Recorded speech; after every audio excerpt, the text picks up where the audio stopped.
ওই দেখেন। হ্যালো, আসসালামু আলাইকুম গাইজ। আজকে আবার চলে আসলাম সেই নড়াইল যশোর হাইওয়েতে। দেখা যাক আজকের একটা ভিডিও বানাতেই আসছি।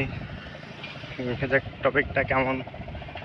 এখনও স্ক্রিপ্ট এখনও লেখা হয়নি বা এখনও ভাবা হয়নি।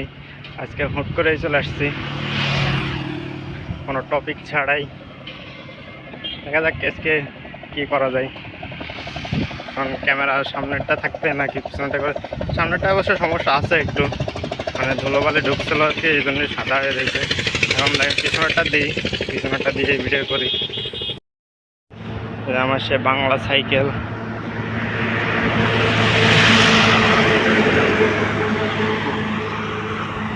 এর পাশেই হচ্ছে আমাদের নড়াইলের নতুন টার্মিনাল। ওই দেখেন, ওই দেখেন।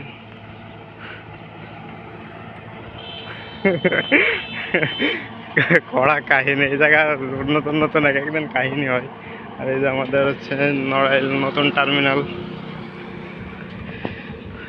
এটা হচ্ছে নতুন টার্মিনাল হচ্ছে, এখনো মনে হয় কমপ্লিট হয় নাই, কিন্তু গাড়ি ঘোড়া থাকে।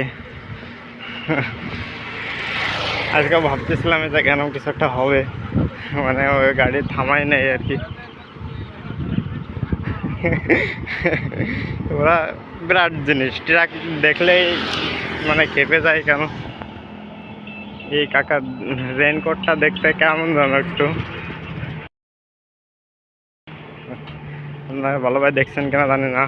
আমি আসার সময় একবার দেখছি, আমাদের টার্মিনালে দাঁড়াইছিল, এখান থেকে দেখছি ওনারে। ওনার রেনকোটটা আনকমন, মানে যারা দেখছেন তারা বুঝবেন যে কৃষির সাথে মিলে। সাইডে দিল কেন বুঝলাম না। এখন ওইটা একটা টোল দিয়ে নাই, সেই জন্য ওরে লাঠি দিয়ে মারছে। সাইকেল চালাই যায়। আজকের টপিক রাস্তায় যা পাবো তাই টপিক।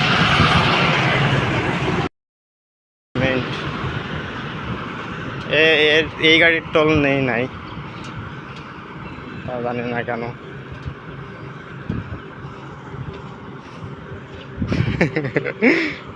ওই ট্রাকালা তো বাউন্ডারি এরপরে উঠে দিচ্ছিল, ওই প্রায় ওই কোনায় ছিল, ওই কোনাতে এই কোনায় চলে এসেছিল, এসে এরপরে প্রায় উঠে দিচ্ছিল।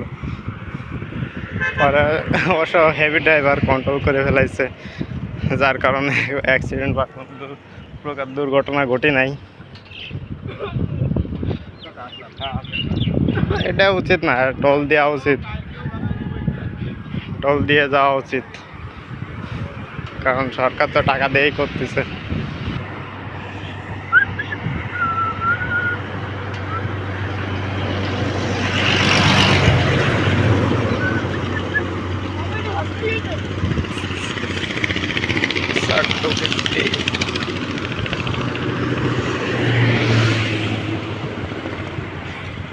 এটা পালসার মানে সম্ভবত নতুন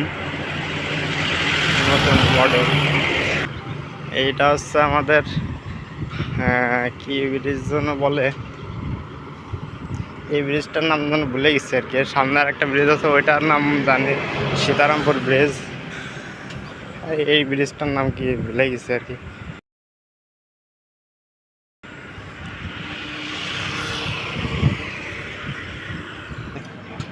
এই যে এই ব্রিজটার নাম দাওয়াটা খেয়াল নাই। ও দেখি কটা বাজে,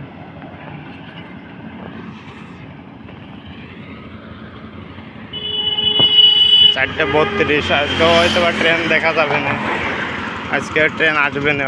4:32 বাজে তো, 4:45-50 থেকে আসে ট্রেন।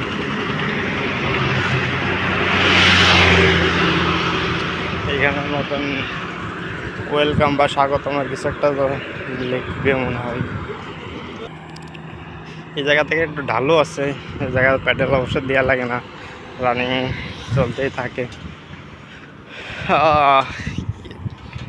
ও একটা দেখি মাইক্রোফোনের করতেছি আর কি।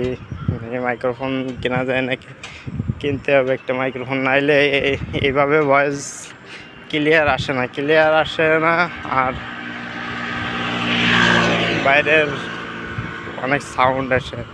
এখন মাইক্রোফোনে কি বাইরের সাউন্ড আসে কিনা এটাও জানি না আমি, আসার তো কথা। আমি হেলমেট মানে বাইকের হেলমেট থাকলে আছে ওর ভিতর সাউন্ডটা অবশ্য কম যায়, বাইরের সাউন্ড। দেখা যাক মাইক্রোফোনটা কিনি। ওই যে কাকা তোমার কথা বলছিলাম, শাওন হইতে ঢাকা আছে, ওর আবার আছে সব কিছুই আছে ওরে বলছে যে একটা মাইক্রোফোন কিনতে হবে। ও বলতেছে যে কিসের জন্য, আমি বলছি ভয়েস দেওয়ার জন্যই। তা ও বললো আচ্ছা আমি দেখতেছি, যদি ভালো তা পাই তাহলে বলবানি। আর আপাতত টাকার সংকট আছে, দেখি মাসটা পুরো মাস শেষে যদি টাকা পাই তাহলে তো হয়ে যাবে না, আর টাকার সমস্যা হবে না। এখন মাইক্রোফোন না কিনলে হচ্ছে না, ভয়েস দিতে হবে। ক্যামেরা যায় আছে ওতে আলহামদুলিল্লাহ, ভিডিও করতে পারলেই হচ্ছে। ভয়েসটা অবশ্য ভয়েস ক্লিয়ার আসার জন্যই দিচ্ছি, মাইক্রোফোনটা কিনতেছি আর আস্তে আস্তে শুরু করতেছে। শহর ভিতরে সবচেয়ে মানে পুরো সেট আপের ভিতর মাইক্রোফোনটাই সবচেয়ে দাম কম, সেই জন্য ওটা দিয়েই শুরু করতেছি। আগে দেখি একটা মাইক্রোফোন কিনতে হবে। এখন কোন মাইক্রোফোন কিনবো এটা তো ওই ভালো জানে, ওই কিনুক, ও ঢাকাতে কিনে আনুক, পরে আমি টাকা দিয়ে দিবানি আর কি। এখন দেখা যাক। কথা বলতে বলতে সীতারামপুর ব্রিজ প্রায় চলে আসছি, সামনেই সীতারামপুর ব্রিজ। আর ওই যে পাশে একটা দোকান আছে, হ্যাঁ এটা হাইওয়ের পাশে দোকান করছে, এই জন্য নাকি মানে সব কিছুর দাম হবে বেশি নেই। আগের দিন আমি একটা স্পিড খায় বিপদে পড়ে গেছি। একটা স্পিড চাই 35 টাকা, আমি ওরা দিচ্ছি 30 টাকা, ওকে আর 5 টাকা করতে দেবো। আপনার কাছে 5 টাকা আছে না, পরে ওর কাছে 5 টাকা ছিল না, পরে আমার কাছে 30 টাকা নিচ্ছে। এরকম করলে হয় নাকি? রাস্তাঘাটে একটা কোম্পানির মাল 30 টাকা সে বেচতেছে 35 টাকা, 5 টাকা বেশি। সব কিছুর দামই ওরকম বেশি আমার কাছে। এখন দেখা যাক আমার সাইকেলের দিদি।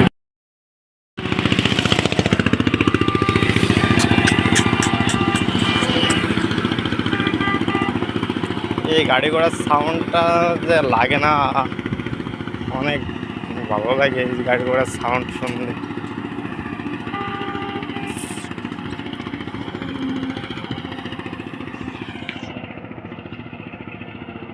ওই যে ব্রিজটা, ওই ব্রিজটা হচ্ছে সীতারামপুর ব্রিজ। আমার হাত কাঁপতেছে অবশ্য মেলা, সেজন্য টের পাওয়া যাচ্ছে না। এখন ওই সামনে যে দাঁড়াবো, মেন কথা হলো যদি বৃষ্টি পড়তেছে, আবার গুড়ি গুড়ি বৃষ্টি পড়তেছে, ভালোই লাগতেছে। বৃষ্টির মধ্যে ঘুরতে ভালোই লাগে অবশ্য। তবে এই বৃষ্টির মধ্যে ঘুরে আমার সবচেয়ে বিপদ হয়েছিল, ফোনটা নষ্ট হয়েছিল বৃষ্টির কারণে। বাবা সামনে পুকুর,